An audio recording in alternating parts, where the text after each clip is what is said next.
Imagine a world where strength isn't merely a physical attribute, but the fundamental essence of existence itself, a force that shapes how we think, act, and perceive the world.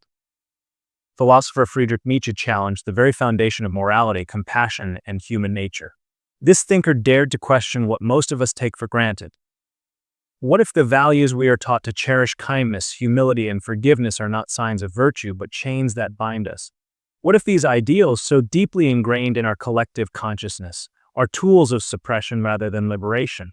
To Nietzsche, the values celebrated by society are not the marks of human greatness, but the symptoms of a deeper weakness, an inability to confront life's raw and chaotic realities. Nietzsche's philosophy offers us a powerful lens through which to view ourselves and the world around us. It's a lens that strips away comforting illusions and confronts us with hard, unsettling truths. Why did Nietzsche despise weakness? And more importantly, what does that mean for us today?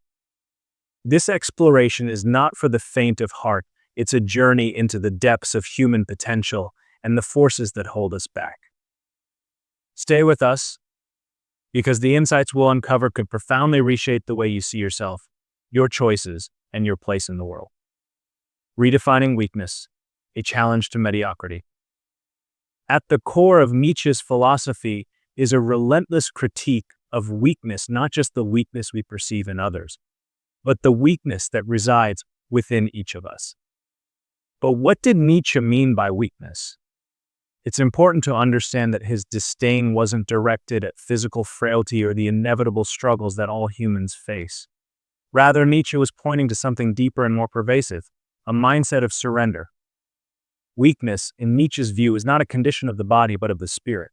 It's the tendency to avoid life's challenges, to settle for mediocrity, and to retreat into the safety of conformity. It is a refusal to embrace the chaos of existence, a denial of the creative and destructive forces that drive life forward. This type of weakness is seductive because it offers comfort and predictability. It spares us the discomfort of self-examination and the pain of striving for greatness. But to Nietzsche, this comfort comes at a great cost, the loss of our true potential. Imagine a life where every decision is dictated by fear. Fear of failure, fear of rejection, fear of standing apart. This is the life of the weak, according to Nietzsche. Such individuals choose to follow rather than lead, to blend in rather than stand out. They avoid risk, responsibility, and the discomfort of growth, preferring instead the hollow safety of societal approval. For Nietzsche, this form of weakness is far more dangerous than any physical limitation. It's a spiritual stagnation that saps the vitality from life. To conform is to betray the creative power within us, the very power that has driven humanity's greatest achievements. This weakness, he believed, is the foundation upon which much of society is built. Most people, Nietzsche argued, choose weakness because it's easier. Striving for greatness requires confronting one's fears, embracing uncertainty, and facing the harsh realities of existence. Weakness, on the other hand, allows us to escape into the comforting arms of mediocrity.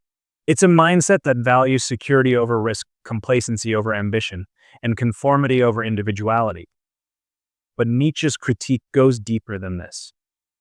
He saw weakness not only as a personal failing, but as a societal phenomenon.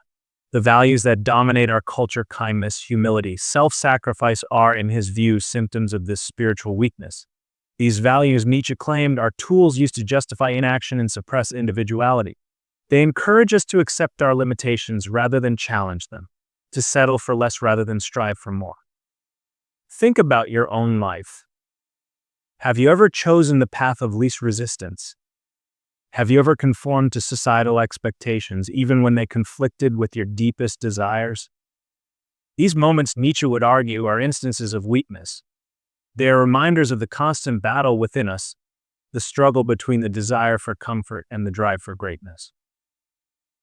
But Nietzsche's philosophy is not a condemnation, it's a call to action. He challenges us to reject this mindset of surrender and to embrace a life of striving and self-overcoming.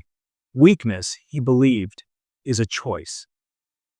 It's the decision to settle for less when we could achieve more, to avoid life's struggles rather than confront them head-on. This is the challenge Nietzsche presents to us. Will we succumb to the seductive comfort of mediocrity, or will we rise to the challenge of our own existence? To Nietzsche, greatness is not something bestowed upon a select few. It's a possibility that lies within all of us, waiting to be realized. But it requires us to reject the safety of weakness and embrace the chaos, uncertainty, and struggle of life. The trap of slave morality. To understand Nietzsche's harsh critique of weakness, we must first delve into his concept of slave morality.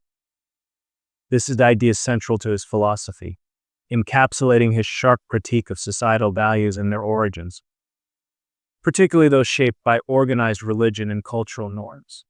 For Nietzsche, slave morality doesn't just reflect values, it represents a worldview shaped by powerlessness and resentment. Slave morality, Nietzsche argued, elevates qualities such as meekness, humility, and self-sacrifice, traits born not from strength, but from a deep sense of inferiority. These values didn't emerge naturally, they were crafted as a coping mechanism by those who felt unable to compete with the strong and the powerful. Instead of striving to overcome their limitations, they created a moral framework that inverted the natural order. In this framework, strength became evil, and weakness was reframed as virtue.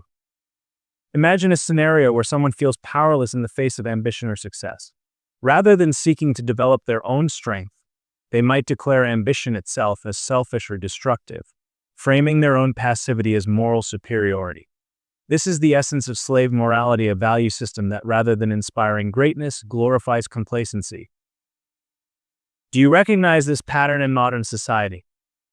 Consider how frequently we see victimhood celebrated over triumph, or how ambition and assertiveness are labeled as arrogance or greed.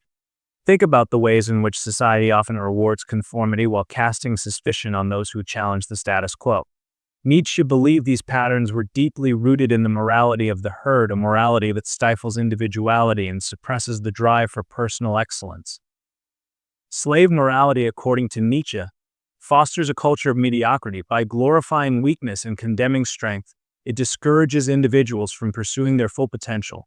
Instead of encouraging self-overcoming, it promotes resignation, making people content with their circumstances rather than striving to transform them. This mindset is especially relevant in today's world, where algorithms reward inoffensive consensus, and bold, disruptive ideas are often met with resistance. Nietzsche's warning is clear. A society dominated by slave morality risks becoming stagnant, its members trapped in a cycle of resentment and self-limitation. But Nietzsche didn't just criticize, he offered an alternative. To break free from the trap of slave morality, we must embrace the will to power. The will to power, life's driving force. For Nietzsche, the will to power is the fundamental force that drives all life. It is not a desire to dominate others, as is often misunderstood, but a profound inner drive to transcend limitations, confront challenges, and shape one's destiny. The will to power is, in essence, a celebration of life's creative potential, a force that pushes individuals to grow, evolve, and achieve greatness. Life, Nietzsche believed, is inherently a struggle, a dynamic interplay of chaos and creation. This struggle is not something to avoid, it's the very essence of existence. The strongest individuals are not those who avoid adversity, but those who confront it, using life's challenges as opportunities to grow and forge something extraordinary. The will to power is about self-overcoming, the relentless pursuit of becoming better than we were yesterday. Weakness, on the other hand, represents a refusal to engage with this struggle. It manifests as passivity, self-pity, and fear, a retreat from the complexities and demands of life. Instead of facing life's uncertainties head-on, the weak seek refuge in comfort and conformity, avoiding the risk and discomfort that true growth requires. Think about the moments in your own life when you faced a crossroads. Perhaps you've been tempted to settle for a safe, predictable path rather than risking failure in pursuit of something greater. Nietzsche's philosophy challenges us to resist this temptation and embrace the will to power. It's a call to action, a reminder that greatness is not handed to us. It is forged through effort, resilience, and the courage to confront the unknown. The will to power also reflects Nietzsche's view of life as a creative act. To him, the greatest individuals are creators, people who take the raw material of existence and shape it into something meaningful. This doesn't necessarily mean artistic or scientific creation, though it can. It means living intentionally, rejecting passivity, and actively shaping your own values, goals, and identity. To Nietzsche, the will to power is not a prescription for selfish ambition or ruthless competition. It is a deeply personal journey of self-discovery and self-mastery. It's about becoming the architect of your own life, embracing challenges as opportunities to test your strength and deepen your understanding of yourself and the world. The Übermensch, transcending weakness.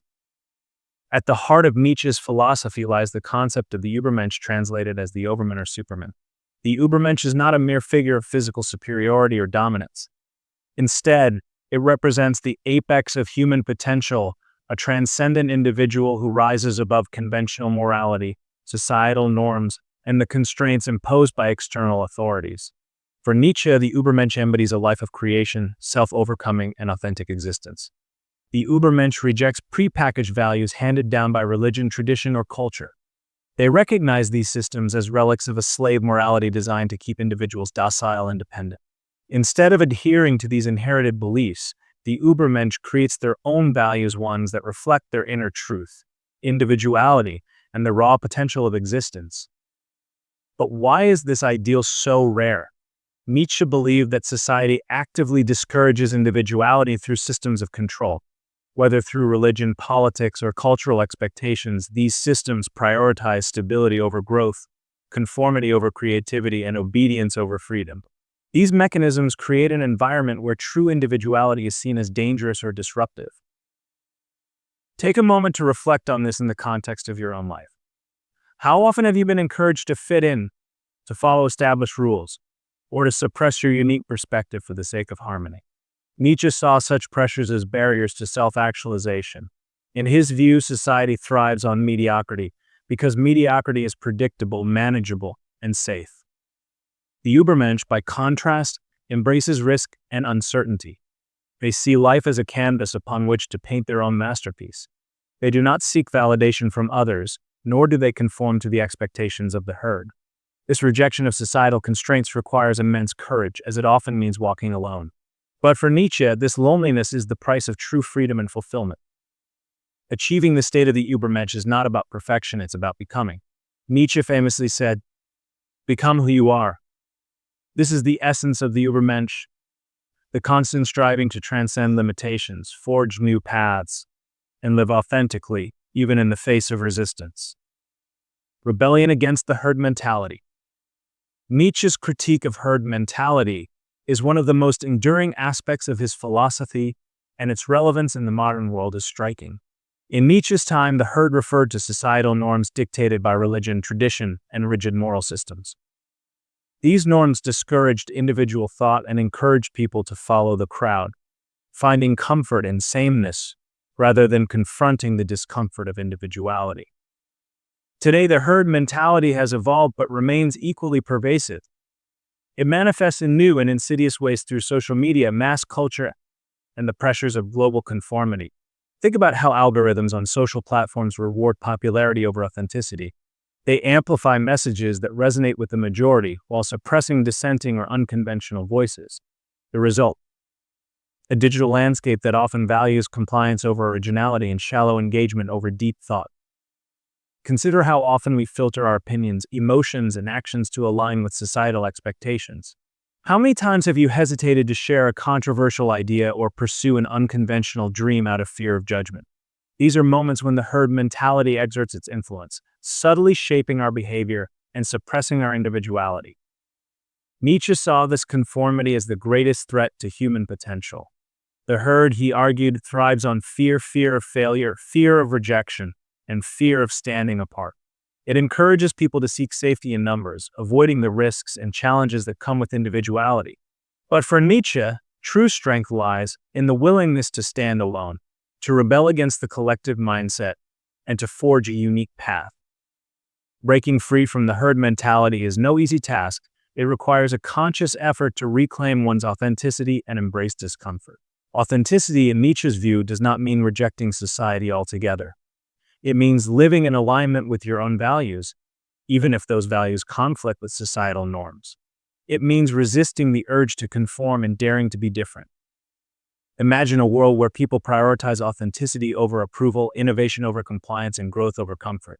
This is the world Nietzsche envisioned, a world where individuals rise above the herd, challenge the status quo, and create lives of meaning and purpose. To rebel against the herd mentality, Nietzsche proposed 3 key practices. 1. Question everything. Nietzsche believed that blindly accepting societal norms is a form of weakness. He urged us to interrogate the values we've inherited and to ask ourselves, do these values align with my true self, or are they simply convenient illusions? 2. Embrace risk. Living authentically often means taking risks of failure, rejection, or isolation. But Nietzsche saw these risks as essential to growth. The struggle to rise above the herd is not a burden but a testament to one's strength. 3. Create your own values. The Übermensch doesn't merely reject societal values, they replace them with their own. This is the ultimate act of rebellion, to define what is meaningful on your own terms and live accordingly. In resisting the herd mentality, Nietzsche challenges us to reclaim our individuality and embrace the chaos of existence. He reminds us that conformity is easy, but individuality is rare, and it is in that rarity that true greatness is found. Here's an expanded and enriched version of the section's practices for inner strength, unpacks, and confronting the abyss, with deeper insights and practical takeaways. Practices for inner strength. How do we resist the seductive pull of weakness and cultivate the inner strength that Nietzsche so passionately advocated? Nietzsche's philosophy offers practical guidance, a roadmap for rising above mediocrity and embracing the fullness of human potential. Here are 3 transformative practices inspired by his ideas. 1. Embrace solitude. True self-discovery begins in solitude. Nietzsche believed that the noise of the crowd, the collective voices of society, culture, and expectation can drown out our authentic selves. In solitude, we have the space to reflect, to question, and to reconnect with our individuality. Nietzsche once wrote, "The great man is he who in the midst of the crowd keeps with perfect sweetness the independence of solitude." This is not about isolation for its own sake, but about cultivating an inner sanctuary where you can confront your thoughts, desires, and fears without external interference. Practical application. Dedicate time each day to solitude. Whether it's through meditation, journaling, or simply taking a walk in nature, create moments where you can reflect without distractions. Use this time to ask yourself, am I living authentically, or am I simply following the herd? 2. Cultivate resilience.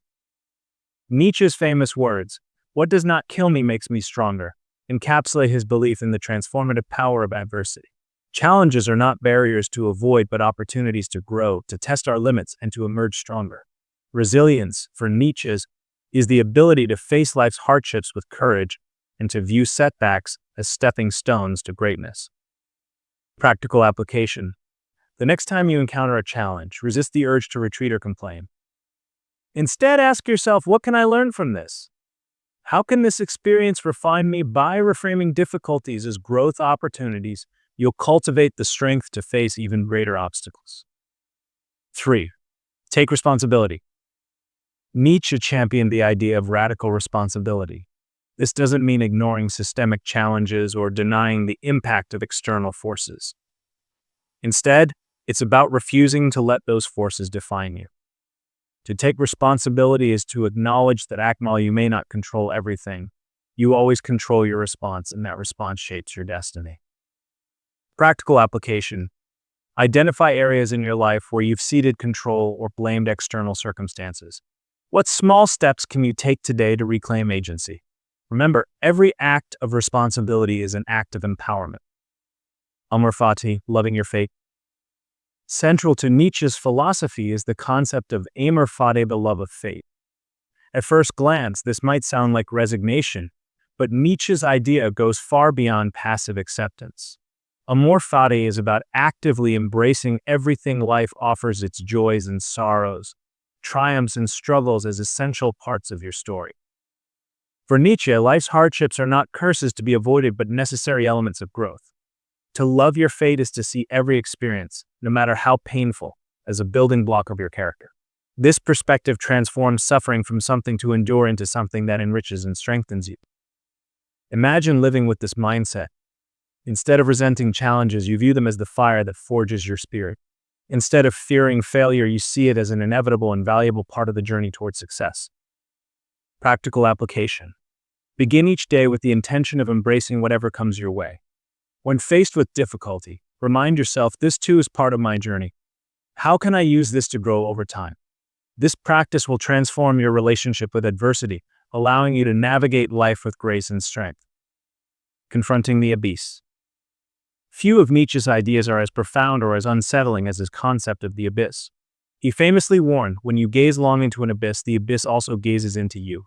The abyss represents the void, the stark realization that life has no inherent meaning or purpose. For many, this thought is deeply unsettling, a source of existential dread.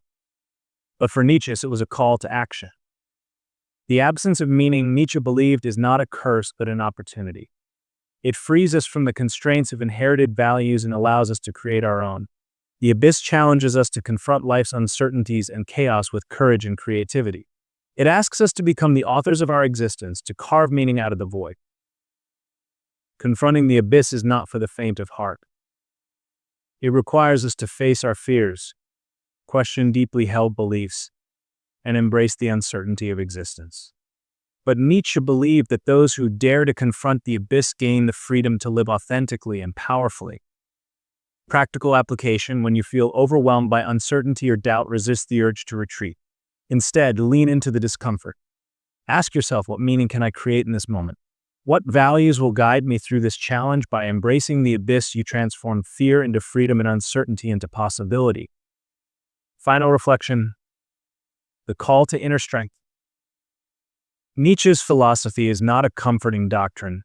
It's a challenge, a call to reject weakness, embrace life's chaos, and rise to the fullness of our potential. The practices of solitude, resilience, and responsibility, the mindset of authentically, and the courage to confront the abyss are not easy paths, but they are the paths of those who seek greatness.